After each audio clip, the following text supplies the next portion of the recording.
Mr. Speaker, sir, at the outset, I am very thankful to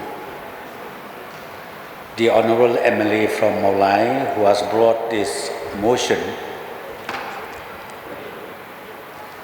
and the contents of this motion. This House to now discuss the excessive use of force and police brutality during the public hearing of the Meghalaya Cements Limited at Thangsai village on the 24/8/2023, and also the honourable members who participated in this special motion, Honourable MLA Mr. Charles Pongro, Honourable MLA Mr. Aden Basau Moit, Honourable MLA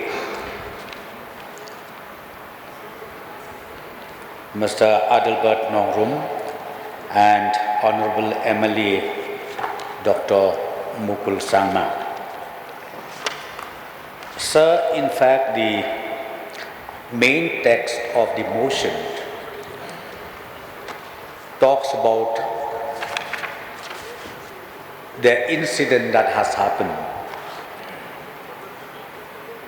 during the public hearing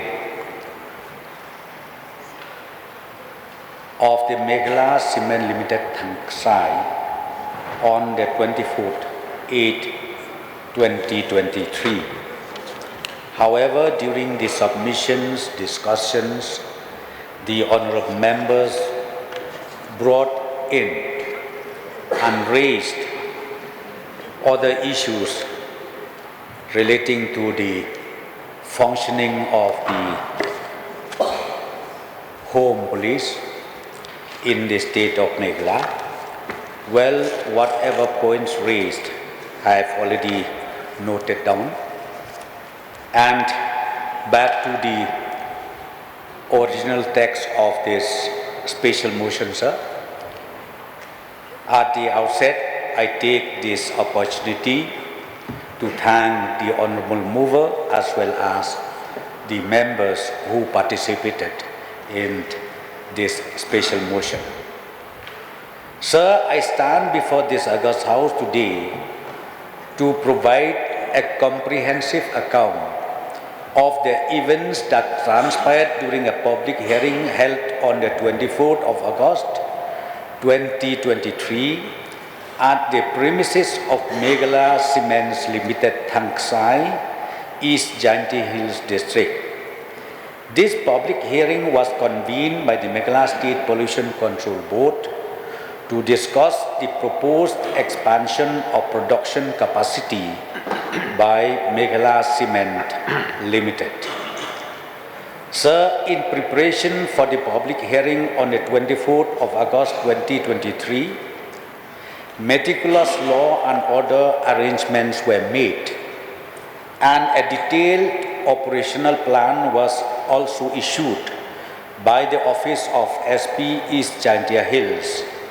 The officers and personnel involved were given explicit instructions to ensure a peaceful environment throughout the proceedings. They were directed to maintain courtesy and professionalism when interacting with the public and to exercise the use of force only when explicitly instructed. Sir, on the morning of the public hearing, 78 police personnel were briefed about the event at Top Cement before they deployed to the site. They were well informed about their mandate, which primarily centered on maintaining law and order. Mr. Speaker, sir, the police team arrived at the public hearing site promptly at... yes, sir. Mr. Deputy Speaker, Chief Minister, please, you may take your seat. It is now 2 o'clock. In exercise of Rule 11 of the Rules of Procedure and Conduct of Business, I will extend the sitting of the House till 3 p.m. Deputy Chief Minister, you may continue, please. Yes, sir. Mr. Speaker, the police team arrived at the public hearing site promptly at 6:20 a.m., well in advance of the proceeding, to assume responsibility for maintaining law and order. Sir, initially a group of approximately 30 individuals from Thamksai village, including women and children, gathered and sat at the main entrance of the cement plant, effectively blocking the entry of vehicles and individuals into the plant. However, despite the request from the police of East Jaintia Hills to send only few members from their group to attend the public hearing, to registering their protest formally. However, the number of individuals started increasing gradually. Soon after, the villagers from Sheikh Rupi, Wayajer, and adjoining villages under Narpo Ilaka also assembled, bringing the total to around 150. Unfortunately, despite best efforts from the police department, the blockade persisted, impeding the flow of traffic. Sir, at approximately 10:55 a.m., the public hearing commenced peacefully as scheduled. However, at 11:10 a.m., the mob at the Topsem gate, incited by one person and several other unknown individuals, breached the premises of Topsem Cement. The police team then immediately intervened, attempting to prevent the situation from escalating. Regrettably, the mob employed a tactic that made the use of reasonable force exceedingly difficult. They used children and women as shields. This tactic prevented the police from taking decisive action to contain the crowd. Mr. Speaker, sir, the situation further deteriorated as the mob resorted to various means to gain access to their hearing venue, including scaling the boundary walls of Topsem. Sir, by 12 noon, the public hearing venue was completely vandalized, at which point it became evident that the situation required immediate intervention to prevent further damage and potential harm to individuals present. The police made repeated efforts to pacify the crowd and convince them to refrain from taking the law into their own hands. However, attempts to de-escalate the situation met the limited success. Sir, at around 12:30 p.m., in consultation with the officials present, a decision was made to relocate the public hearing to the community hall within the premises. The mob there was informed of this decision, and after negotiations, they agreed to march peacefully and protest near the new venue. Sir, at around 1:30 p.m., despite multiple attempts to maintain order, the situation took a violent turn. The mob began to exhibit aggressive behavior, attacking police personnel with bamboo sticks, rods, and stones. The police continued to issue warning urging them to disperse peacefully, but the crowd persisted in their attempts to gain forced entry into the second venue of the hearing, with apparent intentions to cause harm to life and property. Mr. Speaker, sir, given the gravity of the situation at the rest, it posed to public safety, the police had no option but to use reasonable force to contain the violent mob. During this process, 11 police personnel sustained injuries on the person in the line of duty, but was successfully dispersing the violent mob by 3:15 p.m. Sir, in the aftermath of these events, a case was registered at Lumshnong Police Station, by Lumshnong PS case number 45 in bracket 08/2023 under section 143/144/145/148/152 Indian Penal Code against the instigators and other unknown persons. Legal proceedings are now underway. Sir, I must emphasize that as of now, there have been no complaints from individuals who suffered injuries during the incident. It is crucial to recognize the complexities and challenges faced by law enforcement personnel when dealing with situations where the safety of innocent civilians, including women and children, is paramount. We are unwavering in our commitment to uphold the rule of law, and we remain dedicated to ensuring that those responsible for instigating violence are brought to justice. Sir, in addition, let me just go back to the last term, the last government, 2018, when our Honorable President Chief Minister Shri Conrad Sangma took over as Chief Minister in 2018. I think we must have seen the accommodative attitude of the government towards any issues, be it NGOs, be it individuals, be it any stakeholders. The door in the secretariat is always open at that point of time. And again, we continue our commitment even this term with effect from the month of March till today, and we will continue to do so. It seems, sir, it seems, if we are too accommodative, people take advantage also. Occasionally they say this government is spineless. In fact, we have seen so many instances. But you know, when few cases happen, like be it in Tura, like be it in this police sada, main police sada, then again at Clarion. You know, ultimately it came out in the limelight unnecessarily. Sir, let me assure the members of this August House, we are here, number one, to make sure our people, the citizens of the state,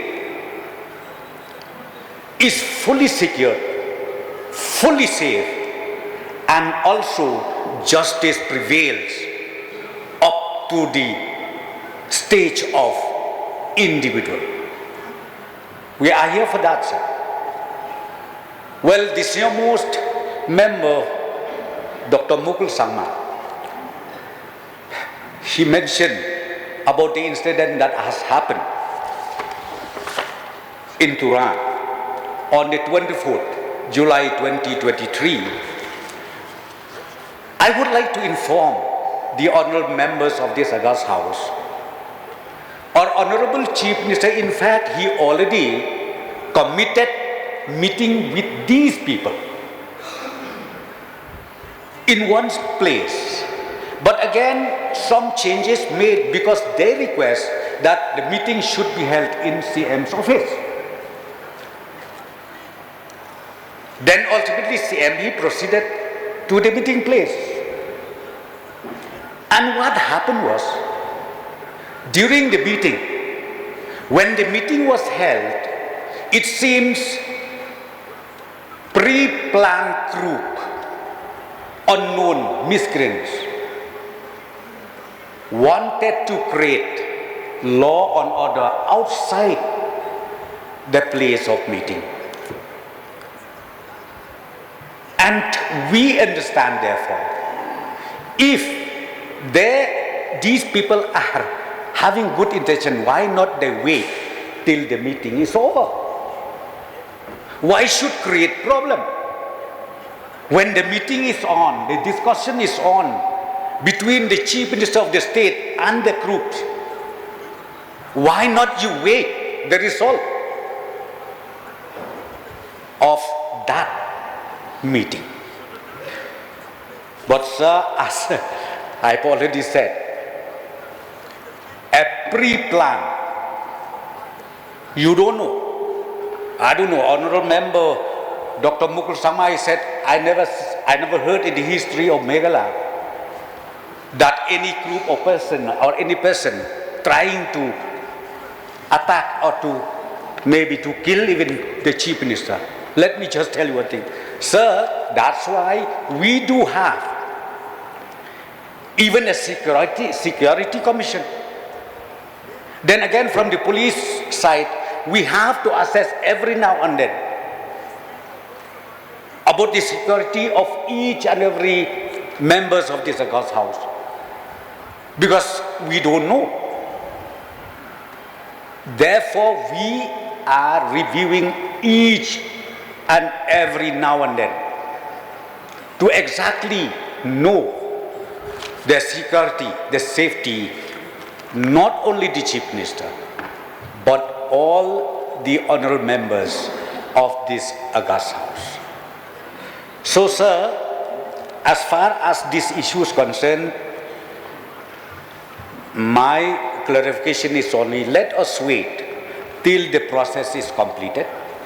Whether the police book them under this act or on that act, let the process be completed. And then the truth will come out by the process. It will come out by the process itself. So, Mr. Speaker, sir, I would like to therefore request the honourable members in this August House, let us work together. I think we don't want to harm anybody.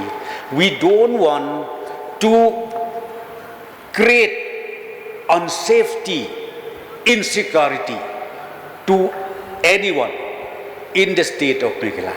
We are here, as I've said to you, to protect and also to make sure that we are all safe and we are all secure wherever we are in the state of Meghalaya. Mr. Speaker, sir, and then another one point raised by the honourable member, Adelbart Nongrum, relating he referred to one statement in the social media where he said that the SP he talked in Hindi, blah blah blah. Please, I would like to request, I think this portion has to be expunged, because see, you cannot just allege any person without evidence, because I am very sure there was no such statement. But if it is there, sir, produce it. Otherwise, we need to expunge the statement made by the honourable member. Because see, this kind of thing, sir, I think honourable member will not mind when I say this. See, we have to correct. When we are inside the house, well, we talk, but at the same time, when you charge any officer or any person or any members in the house, it should be within the evidence, hard evidence that you have. Sir, then the honourable member, I think Charles Pranop has already pointed out about the process of hearing as per the act, we call it the SEIA's State Impact Assessment, State Environment Impact Assessment, which is being done. So the issue from my side, from the police side, is only to clarify that particular incident that has happened on that fateful day, fateful afternoon. So, sir, I once again take this opportunity to thank the honourable member of this August House, Mr. Bright Starwell Marbanyang, MLA of Maulai constituency, for bringing in this motion, and those issues, especially they referred by Aden Basaumoid and then by Adelbart and then the mover himself, they referred about the case of shooting. the case of killing Mr. late Cherish Thankyo. This I will not touch anything because right now this particular case is lying with the Honorable High Court, sir. So with these few clarifications, sir, I resume my seat.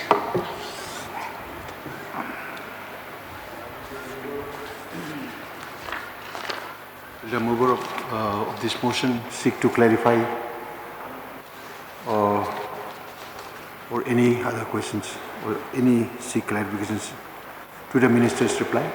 Thank you, Mr. Speaker, sir. First of all, I would like to thank fellow members who have supported this motion, and I would also like to thank the Honorable Deputy Chief Minister in charge Home for clarifying whatever doubts that we have raised in the floor of the House. But then I will also rise to ask the state government, no matter what